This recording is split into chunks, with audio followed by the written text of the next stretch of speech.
नमस्कार कृषी शेतकरी बांधवांनो, मी सचिन गाणे पुन्हा एकदा तुमचं ट्रॅक्टर फॉर एव्हरीवनच्या आमच्या यूट्यूब चॅनलवर स्वागत करतो। आज आम्ही आता आपण बघणार आहे आता मेसी फर्ग्युसनचा ऑर्चार्ड प्लस 30D आहे।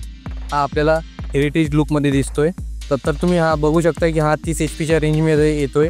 1670 cc याची इंजिन कॅपॅसिटी आहे आणि हा 2 सिलेंडरमध्ये आपल्याला अवेलेबल आहे। तर आता तुम्हाला सांगतोय की जुन्या ओल्ड ट्रॅक्टरमध्ये आणि या ट्रॅक्टरमध्ये काय नेमके आपल्याला बघण्यात येईल। जसं की जुना ट्रॅक्टर हा मॅन्युअल स्टेअरिंगमध्ये यायचा, आता हा आपल्याला ट्रॅक्टर पॉवर स्टेअरिंगमध्ये अवेलेबल आहे। पॉवर स्टेअरिंग ही मोठ्या साईजमध्ये असायची, कारण पण त्यामुळे शेतकरी बांधवांना त्रास व्हायचा। तर त्यामुळे कंपनीने चेंजेस करून आता आपल्याला छोट्या स्टेअरिंगमध्ये आपल्याला उपलब्ध करून दिलेला आहे। अगोदर ड्रम ब्रेक्स होते, तर आता ऑइल ब्रेक्समध्ये ही सुविधा आपल्याला बघता येईल।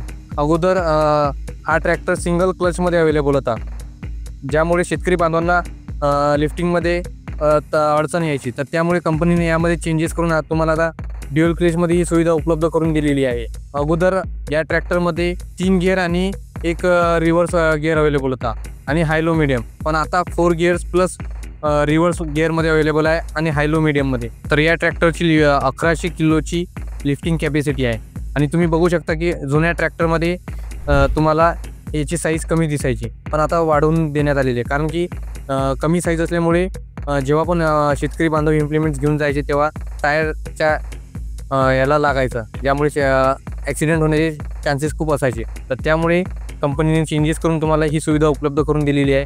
अगोदर साईडची एकाच साईडने असायची, आता दोन्ही साईडने अवेलेबल करून दिली आहे, कारण त्यामुळे इम्प्लिमेंट्स इकडे तिकडे हलणार नाही। या ट्रॅक्टरमध्ये तुम्हाला जवळपास 24 ते 25 HPची PTO पॉवर मिळते आणि हा लाईव्ह PTOमध्ये अवेलेबल आहे।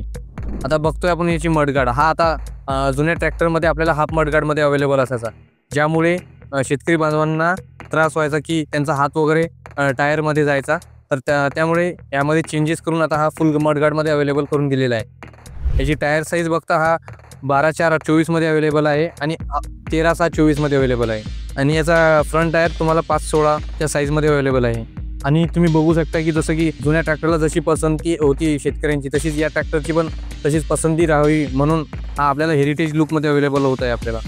जसं की तुम्ही बाकी ट्रॅक्टरमध्ये बघताय की सायलेन्सर हा स्टँडिंग पोझिशनमध्ये असतो, पण हा आडवा ठेवलेला आहे, कारण की कधी पण हा भागात उपयोग करताना फांद्यांना वगैरे लागायला नको, त्यामुळे हा आपल्याला आडव्या याच्यामध्ये अवेलेबल आहे। आता हाच ट्रॅक्टर स्पेशली ऑर्चार्ड म्हणजे बागाच्या कामांसाठी हा बनलेला आहे। तुम्ही बघू शकता या कुठल्याही बागातले जे कामं राहतील, फवारणी राहील, त्यातले कुठलेही इंटर कल्टिवेशनचे कामे राहतील, त्यामध्ये हा सर्वात उपयुक्त ट्रॅक्टर आपल्याला हा ठरेल। तर अशाच प्रकारच्या माहितीसाठी तुम्ही ट्रॅक्टर फॉर एव्हरीवन चॅनलला सबस्क्राईब करा।